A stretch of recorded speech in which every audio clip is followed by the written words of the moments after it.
Carter, I like what you're saying, but where's the line? How do we know when to start the pushback? Okay, so I think what he means is. By the way, I think Thomas, I haven't actually hit the publish button, but I think he has a new article. He's been publishing articles on the Unsafe Space Medium, Hi, uh, Thomas. uh, whatever, publication thing on Medium. So check him out. They're awesome articles. He's a great writer, and they're short, sweet, very clear, and poignant. Anyway, to answer Thomas's question, I'm not saying we don't start pushing back. What I'm saying is this is so look, we can disagree on this stuff, guys. This is a tactical question. I'm making a tactical argument here, right? I'm not saying the statues don't matter. I'm not saying they're not part of the war. I'm saying what's the line from Princess Bride? Never get involved in a land war in Asia. I'm like, we can't spread ourselves too thin here. We have limited resources. What matters actually, like fundamentally, I would love to save the entire country. I would love to return all of the United States back to a limited government and yeah, I'm in. I think that's very unlikely. But even if it's possible, I know for certain that what matters most, the most important thing is that somewhere on the planet, the torch of freedom, the idea of individualism remains alive somewhere. There needs to be some spot, even if it's a single state, there needs to be a spot where humanity, freedom can survive, where individualism can survive. Because by the way, there's nowhere to flee. This is it.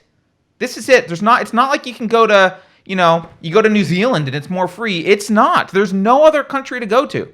So we need to make sure somewhere on Earth, the torch of freedom burns bright. And it might be a smaller torch. So my number one priority is protecting that. If it can be protected in the bounds of the entire United States, great. If it's only going to end up being in Wyoming, at least it's in Wyoming or wherever. It doesn't matter. I mean, it matters, but I want to win the war. That's the war to me. And if we have to make tactical decisions like, I think this battle's lost, what do we do?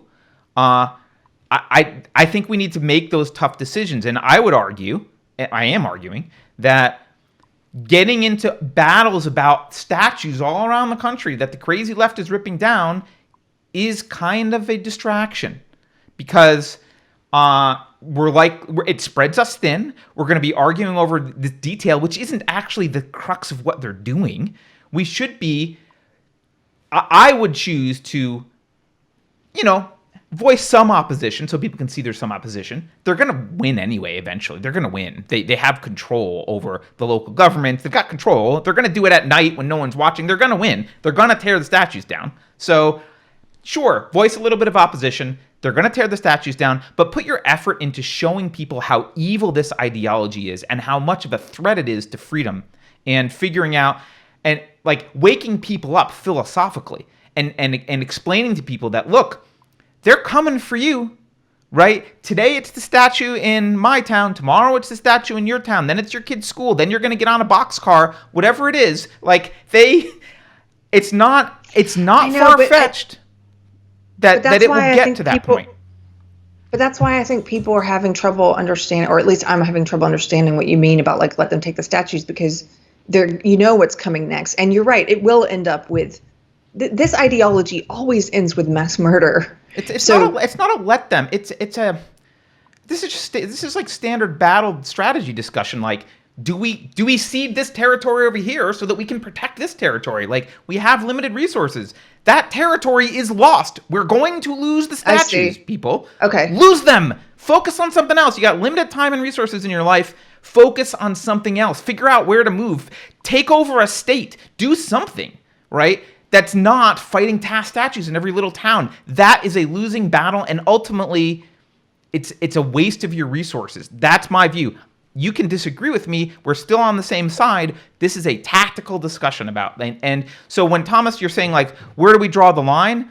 I draw the line at the statues. Yeah, the statues are rad. That's a line. But we're going to lose that town. That territory is going to be lost, and we've got a war over here we got to fight. And we got to pull the troops in and focus on the main battle, because that battle, while painful, we're gonna have to lose. But We're gonna lose it. I just want to have some pushback with you, and just because I'm trying to understand your perspective better, and I don't, because it Why not? sounds to me like what? Because it sounds to me like, I mean, we're going to lose that battle. Well, see, part of what I think would change this, we were talking about people being demoralized before. The point of them taking down the statues is spiritual warfare. They want to demoralize you and make you believe that the entire country is now opposed to the principles we were founded on, opposed to individualism, opposed to liberty, opposed to free speech, opposed to equality for all. They want to make you think that. And when the statues go, it's like people are going to be thinking that. I think some people are viewing, don't you think some people are viewing the statue fight as maybe that's where the line is? And if the government, if they said, look, there are, up until a few weeks ago, it was Tucker Carlson was something. It was like it was a felony to deface and destroy public property in that way. Why aren't they arresting these people? Like, wouldn't that be a line? That's why it's lost, right? The FBI is literally kneeling to Black Lives Matter outside of the federal building in Washington. So, like, this is literally, yeah. I mean, it was mostly administrators, but like, yeah. It was mostly administrators, yes. They were wearing FBI garb, right? So, like, this is, you know, they've been telling you for decades that the deep state doesn't exist, that you're a crazy Alex Jones conspiracy theorist because the deep state doesn't exist. Why do they want you to think it doesn't exist? Because they own it. It's theirs. They own the deep state. That's why they don't want you to think it exists, because they've infiltrated it. It was converged upon a long time ago. They own the deep state. They own Joe Biden. The guy's a babbling fool. The latest commercial, he literally can't even say his lines correctly in the Joe Biden commercial. My friend shared this with me, and like, he screws up the line at the beginning of his commercial, and all I could think was, let's just put your producer hat on. There was like a day of filming, maybe just an afternoon, and they had this guy, they had the lines written down. They must have done take after take after take after take. And the best one they got, he still fucks up the lines. Joe Biden is a puppet for them. They want to install him, and he's owned. I'm not sure he knows where he is. It doesn't matter. He's owned. It doesn't matter. He's owned. So here's a prediction. And I saw people making, and then I think we were making this prediction months ago. And I've now since then seen an article that leads me to believe, oh yeah, that prediction's going to come true. They're going to use, speaking of politicizing the virus, they're going to use the virus to say we can't have the debates. But the real reason we can't have the debates is they can't put him on a stage. Right. Of course not. You can't have Trump against Biden. Right. No. Well, and but can we get back to the statue thing just for a sec? Because I know you're still in disagreement, which is fine. We may end on disagreement here. But what I'm saying about the statues is not that it's not a battle worth fighting. And it is spiritual terrorism. Like, that's true. What I'm trying to say is it's also probably ultimately a losing battle. And it's actually it's symbolically essential, but it's not actually essential. And if you can judo move it, you can use the symbology to your advantage. And that's what I'm suggesting. I'm suggesting, like, look, instead of wasting a lot of resources and energy fighting this battle and losing and feeling spiritually depressed about it, let it be a way. Point to it. Spend your energy pointing to it, showing other people that are kind of asleep how bad the left is. Judo move it. Turn it from something that's spiritually disappointing to spiritually angering. Get people angry about it.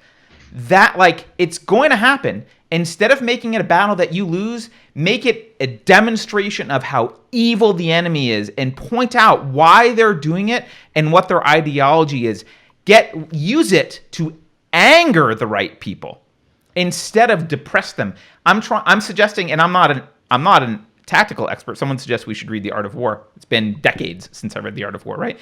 But I'm suggesting, like, if you can judo move this a little bit and say, look, they want us to be in these battles about each little freaking statue and blah, blah, blah, blah, blah. They want us to be arguing about this crap. They'll tear it down at 2 a.m. and life will move on. Instead of doing that, we can be standing back, not addressing them for the most part, but addressing everyone else, saying, look what they are doing. This is what they're about. This is the threat you face. They are coming after your way of life. They're coming after the foundational principles of this country. Now is the time to pick up your intellectual rifle and go to battle, right? That can be used as inspiration rather than, you can turn that terrorism on its head. I think you can judo the terrorism is my point. And that's what I'm arguing. Okay. Okay. I can get with that.